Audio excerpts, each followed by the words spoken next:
ரோஹிணி யோசிக்கிறாங்க. சிந்தாமணி எனக்கு நல்லது பண்றேன், நல்லது பண்றேன்னு சொல்லி அவங்க காரியத்த வந்து சாதிச்சுட்டு இருக்காங்க. அதாவது அவங்களுக்கு வந்து முத்து மீனாவ பிடிக்கல. அவங்கள பழி வாங்கணும் அப்படின்றதுக்காக தான் இதெல்லாம் பண்றாங்க. அது மட்டும் இல்லாம அந்த வீட்ட வந்து தன்னோட கைக்குள்ள போடுறதுக்கு தான் இவ்ளோ பிளான் பண்றாங்க. ஆனா என்கிட்ட வந்து உன்னோட நல்லதுக்கு தான் பண்றேன் அப்படின்னு சொல்லிட்டு இருக்காங்க. இதெல்லாம் நம்புற மாதிரியே இல்ல அப்படின்ற மாரி யோசிக்கிறாங்க. இருந்தாலும் மனோஜ் வந்து இப்ப தனியா வந்தது நல்லதா போச்சு. என்னால மனோஜ வந்து பழைய மாதிரி லவ் பண்ண வைக்க முடியும் அப்படின்ற மாரி யோசிக்கிறாங்க. இது யோசிச்சுட்டே இருந்தா சரி வராது. நேரா மனோஜ்ட்ட போவோம் அப்படின்ற மாதிரி நேரா மனோஜ்ட்ட ஷோரூமுக்கு போறாங்க. அங்க வந்து மனோஜ் வந்து உட்கார்ந்துகிட்டே தூங்கிட்டு இருக்காரு. அப்ப போய் தட்டி எழுப்புறாங்க. அப்ப மனோஜ் "வா ரோஹிணி" அப்படின்ற மாரி கூப்பிடுறாரு. "என்ன மனோஜ் ஷோரூம தொறந்து வச்சுட்டு தூங்கிட்டு இருக்க? என்ன பண்ற?" அப்படின்ற மாரி கேட்கறாங்க. அதுக்கு வந்து மனோஜ் வந்து சொல்றாரு, "எங்க ரோஹிணி நைட்லாம் தூக்கமே இல்ல" அப்படின்ற மாரி சொல்றாரு. "ஏன் தூங்கல?" அப்படின்ற மாரி கேட்கறாங்க. "இல்ல வீடு தான் இல்லையே. இப்ப வந்து எல்லாருமே அவங்கவங்க ஒரு ஒரு வீட்டுக்கு போயிட்டாங்க. நான் வந்து வீடு இல்லாம இங்க வந்து ஷோரூம்ல தான் தங்குனேன். இங்க வந்து நைட் எல்லாம் இந்த ஆளோட கொரட்ட தொல்ல தாங்க முடியல. அது மட்டும் இல்லாம எலி தொல்ல வேற. அதனால தூக்கமே இல்ல அப்படின்ற மாரி சொல்றாங்க. இத கேட்டோனே ரோஹிணி வந்து அப்படியே பாவமா மூஞ்ச வச்சுட்டு, "ஏன் மனோஜ் இப்படி கஷ்டப்படுற? என் கூட எங்க வீட்ல வந்திருக்கலாம் தானே" அப்படின்ற மாரி சொல்றாங்க. "அதெல்லாம் சரி வராது. அம்மாக்கு அது பிடிக்காது" அப்படின்ற மாதிரி மனோஜ் வந்து சொல்றாரு. "சரி அம்மாக்கு பிடிக்காது அப்படின்னா, அம்மாட செல்லப்பிள்ள நீ. உன்ன வந்து அவங்க கூட கூட்டிட்டு போய் வச்சுக்கணும் அப்படின்னு சொல்லி அவங்களுக்கு தோணலல்ல. பிற ஏன் அவங்கள பத்தி யோசிக்கிற?" அப்படின்ற மாரி கேட்கறாங்க. மனோஜ் வந்து கொஞ்சம் யோசிக்கிறாரு. யோசிச்சுட்டு அதுவும் சரிதான். என்ன வந்து தனியா விட்டு போயிட்டாங்க. நான் கடன் வாங்கினேன் தான். அது தப்பு தான். ஆனா அதத்தான் இவங்க எல்லாருமே சேர்ந்து அடைக்கிறேன் அப்படின்னு சொல்ட்டாங்க. நானும் ஐடியா குடுத்தேன். அந்த வீட்ட வித்துட்டாங்க அப்படின்னா, பெரிய பிரச்சனை சால்வ் ஆயிரும். கடனையும் அடைச்சிரலாம். மிச்ச பணத்துல வந்து ஒரு கொஞ்சம் தள்ளி போய் ஒரு நல்ல வீடா வாங்கிரலாம் அப்படின்னு சொன்னேன். இதெல்லாம் யாருமே கேட்கிற மாரி தெரியல. நான் வந்து படிச்சவன், நல்ல அறிவுரை சொல்றேன். இதெல்லாம் யாருமே கேட்க மாட்டேங்கிறாங்க அப்படின்ற மாரி சொல்றாங்க. இதுதான் சான்ஸ்ன்னு ரோஹிணி சொல்றாங்க. ஆமா மனோஜ். நீ வந்து அறிவுரை சொல்லி கேட்கணுமா அப்படின்னு சொல்லி அவங்க யோசிக்கிறாங்க போல இருக்கு. நீ அங்க எல்லாரையும் விட படிச்சவன் அப்படின்ற பொறாமையில இருக்காங்க அவங்க எல்லாருமே. அதனால நீ சொல்றத கேட்டோம் அப்படின்னா, உன்ன வந்து மட்டம் தட்ட முடியாது. படிச்ச முட்டாள்னு மட்டம் தட்ட முடியாது அப்படின்னு யோசிக்கிறாங்க போல இருக்கு. எல்லாருமே முத்து மீனா பேச்சு தானே கேட்பாங்க அப்படின்ற மாரி சொல்றாங்க. அப்படியே ஏத்து விட்டுட்டு இருக்காங்க. மனோஜும் ஆமா, ஆமா அப்படின்ற மாரி சொல்லிட்டு இருக்காரு. அப்ப உடனே வந்து ரோஹிணி சொல்றாங்க, "சார் இதெல்லாம் விடு. நீ வந்து நிம்மதியா தூங்கி எழுந்தா தான் அடுத்த நாள் பிசினஸ ஒழுங்கா பார்க்க முடியும். இப்படி வந்து பிசினஸ் நடக்கிறப்போ இந்த இடத்துல வந்து தூங்கிட்டு இருந்த அப்படின்னா சரி வராது. நீ வீட்டுக்கு வா. எங்க வீட்ல வந்து இரு இன்னைக்கு" அப்படின்ற மாரி சொல்றாங்க. மனோஜ் யோசிக்கிறாரு. யோசிச்சுட்டு சொல்றாரு, "உங்க அம்மா" அப்படின்னு சொல்லி, "இல்ல, இல்ல அம்மா இல்ல. அம்மா ஊருக்கு போயிட்டாங்க. நானும் கிறிஷும் மட்டும் தானே. நீ வந்து இரு" அப்படின்ற மாரி சொல்றாங்க. அப்ப "சரி ரோஹிணி நான் வாரேன்" அப்படின்ற மாதிரி மனோஜ் வந்து சொல்றாரு. இந்த சீன் இப்படியே போயிட்டு இருக்கு. அந்த பக்கம் விஜயாவ காட்டுறாங்க. விஜயா வந்து காலையில எழுந்து பழையபடி அந்த கட்டன் சாயா தானா அப்படின்ற மாரி தலையில கைய வச்சுட்டு உட்கார்ந்திருக்காங்க. அப்படியே வந்து ஸ்ருதியோட அம்மா வராங்க. அம்மா வந்து கேட்கறாங்க, "என்ன சம்மந்தி கட்டன் சாயா பழகிடுச்சா உங்களுக்கு?" அப்படின்ற மாரி கேட்கறாங்க. அப்ப முதல் நாள் நடந்ததெல்லாம் யோசிக்கிறாங்க. ஆமா, இல்ல அப்படின்னு சொன்னா ஹெல்த்தியா குடிங்க அப்படி இப்படின்னு சொல்லி நமக்கு அட்வைஸ் பண்ணும். ஆமாமா பழகிடுச்சு சம்மந்தி அப்படின்ற மாரி சொல்றாங்க. அப்ப குடிச்சிட்டு இருக்கும்போது நானும் ஹஸ்பண்டும் வந்து வெளியில போயிட்டு வரோம். நீங்க வீட்ல இருங்க அப்படின்ற மாரி சொல்றாங்க. தனியாவா? நானா? அப்படின்ற மாரி சொல்றாங்க. இல்ல சம்மந்தி இங்க பக்கத்துலலாம் தெரிஞ்சவங்க தான் இருக்காங்க. எந்த பிரச்சனையும் கிடையாது. பயம் இல்ல அப்படின்ற மாரி சொல்றாங்க. சரி சம்மந்தி அப்படின்ற மாரி அவங்க சொல்றாங்க. அப்ப உடனே வந்து ஸ்ருதியோட அப்பா வந்து சொல்றாரு, "கிளம்புவோமா?" அப்படின்னு கேட்க, "சரி கிளம்புவோம்" அப்படின்னு சொல்லி ஸ்ருதியோட அம்மா வந்து கிளம்புறாங்க. "என்ன இது நம்ம ரூம வந்து திறந்து போட்டு வந்திருக்க. அத பூட்டி சாவி எடுத்துட்டு வா" அப்படின்ற மாரி சொல்றாங்க. அப்ப வந்து சரிங்க அப்படின்ற மாரி சொல்லிட்டு அவங்க போயிட்டு அத பூட்டி சாவி எடுத்துட்டு வராங்க. இது விஜயாக்கு வந்து ஒரு பலத்த அவமானமா போயிருச்சு. என்ன அப்டின்னா, அவங்க வீட்ல இருக்கும்போதே அவங்க ரூம பூட்டி சாவி எடுத்துட்டு போறது அப்டின்றது ஏதோ தன் மேல சந்தேகப்பட்டு இதெல்லாம் பண்ற மாதிரி இருக்கு அப்டின்ற மாரி யோசிக்கிறாங்க. அப்ப கவலையா போயிருச்சு. என்னடா வீட்ல கெத்தா இருந்த எனக்கு இப்டி ஒரு நிலைமையா? ஒரு திருடிய ட்ரீட் பண்ற மாரி பண்றாங்களே அப்டின்ற மாரி யோசிக்கிறாங்க. அப்ப அவங்களுக்கு கவலையில யாருக்கு ஃபோன் பண்றது அப்டின்னு தெர்ல. உடனே வந்து பார்வதிக்கு வந்து ஃபோன் பண்றாங்க. பார்வதிக்கு ஃபோன் பண்ணி சொல்றாங்க, "என்னால இங்க இருக்க முடியல பார்வதி. சாவி எடுத்துட்டு போறாங்க.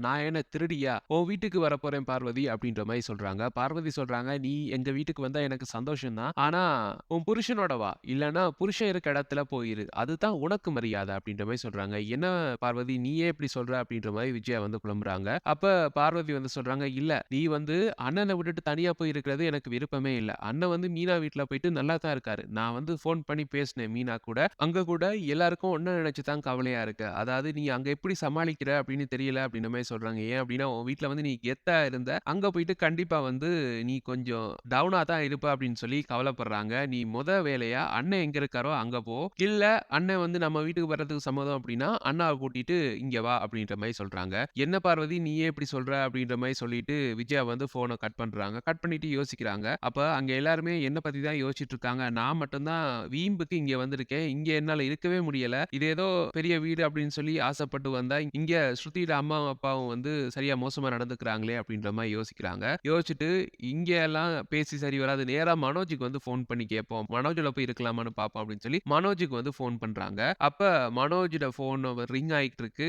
பக்கத்துல ரோஹிணி இருக்காங்க. மனோஜ் வந்து அந்த பக்கம் பிசினஸ் பார்த்துட்டு இருக்காரு. பிஸியா இருக்காரு. அப்ப ரோஹிணி இதுதான் சான்ஸ் அப்படின்னு சொல்லி ஃபோன வந்து ஆன்ஸர் பண்ணிடுறாங்க. ஆன்ஸர் பண்ண யாரு அப்படின்னு கேட்க, நான் ரோஹிணி பேசுறேன் ஆன்ட்டி அப்படின்ற மாரி சொல்றாங்க. நீ எங்க? நீ ஏன் இந்த ஃபோன ஆன்ஸர் பண்ற? மனோஜ் எங்க? மனோஜ் எங்க இருக்கான்? அப்படின்ற மாரி குழம்புறாங்க விஜயா. அப்ப வந்து ரோஹிணி வந்து சொல்றாங்க, மனோஜ் இங்க ஷோரூம்ல தான் இருக்கான் அப்படின்ற மாரி சொல்றாங்க. ஷோரூம்ல உனக்கு என்ன வேலை அப்படின்ற மாரி கேட்கறாங்க. இல்ல நான் அப்படியே வந்தேன் மனோஜ மீட் பண்ணிட்டு போலாம் அப்படின்னு வந்தேன் அப்படின்ற மாரி சொல்றாங்க. அப்படியே வந்து சொல்றாங்க, நீங்க எல்லாருமே பிளான் பண்ணி மனோஜ வந்து தனியா அனுப்பிட்டீங்கல்ல அப்படின்ற மாரி சொல்றாங்க. அப்படியெல்லாம் கிடையாது. என் பையன நான் பார்த்துப்பேன் அப்படின்ற மாரி சொல்றாங்க. ஆமா, நீங்க மட்டும் ஜாலியா வந்து ஸ்ருதி வீட்ல போய் இருக்கீங்க. இங்க மனோஜ வந்து தனியா அனுப்பிட்டீங்க. இப்ப மனோஜ் வந்து என்னோட என் வீட்ல தான் வந்து இருக்க போறான் அப்படின்ற மாரி சொல்றாங்க. அதெல்லாம் சரி வராது. அப்படி எப்படி இருப்பான் அப்படின்ற மாரி சொல்லிட்டு, இரு நான் வாரேன் அப்படின்ற மாரி சொல்லிட்டு, உடனே வந்து மனோஜோட ஷோரூமுக்கு வந்து போறாங்க.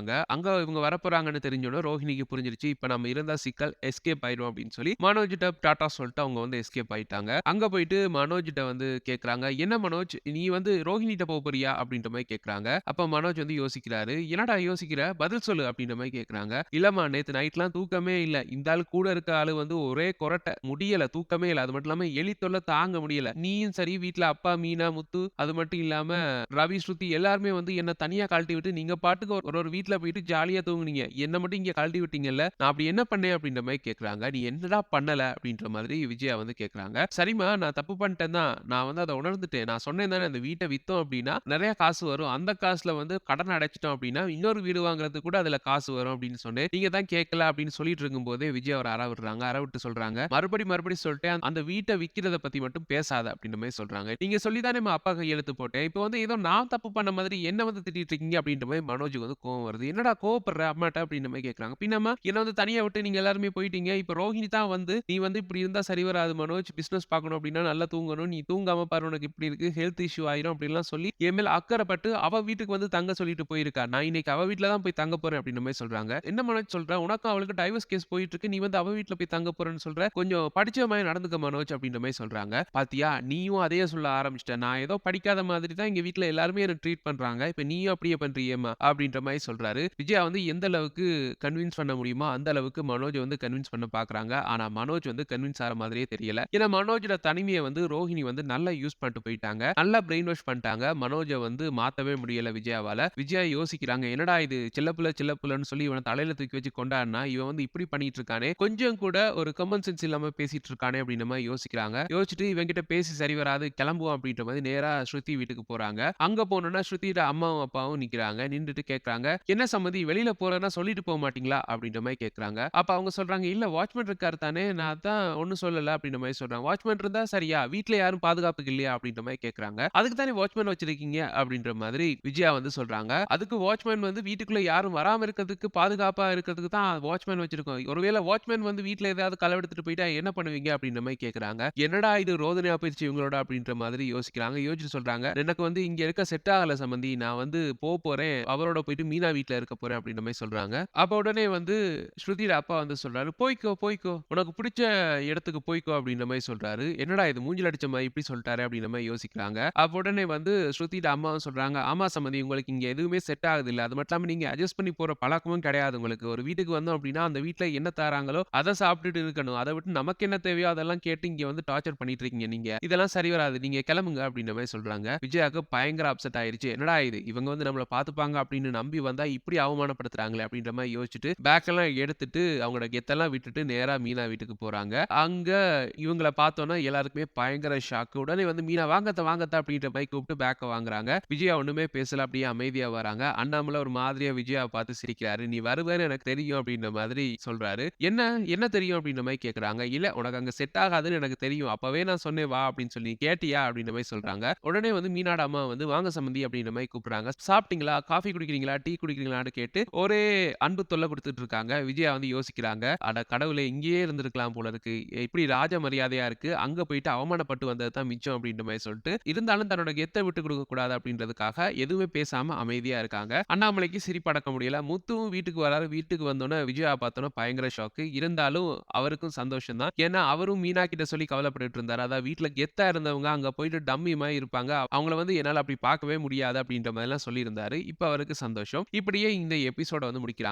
இப்படிதான் நாளைக்கு அது மட்டும் இல்லாம இந்த அப்கமிங் வீக் எபிசோட்ஸ் நடக்கும் அப்படின்னு சொல்லி நாங்க பிரெடிக்ட் பண்ணியிருக்கோம். எங்களுடைய இந்த பிரெடிக்ஷன்ஸ் பிரெடிக்ஷன்ஸ் எப்படி இருக்கும்னு சொல்லக்கூடிய கருத்துக்கள கீழ கமெண்ட்ஸ் வாயிலாக தெரிவிச்சுக்கங்க. மேலும் பிரெடிக்ஷன்ஸ பெற்றுக்கொள்ள எங்க சேனல மறக்காம சப்ஸ்கிரைப் பண்ணி இணைந்திருங்க. Thank you.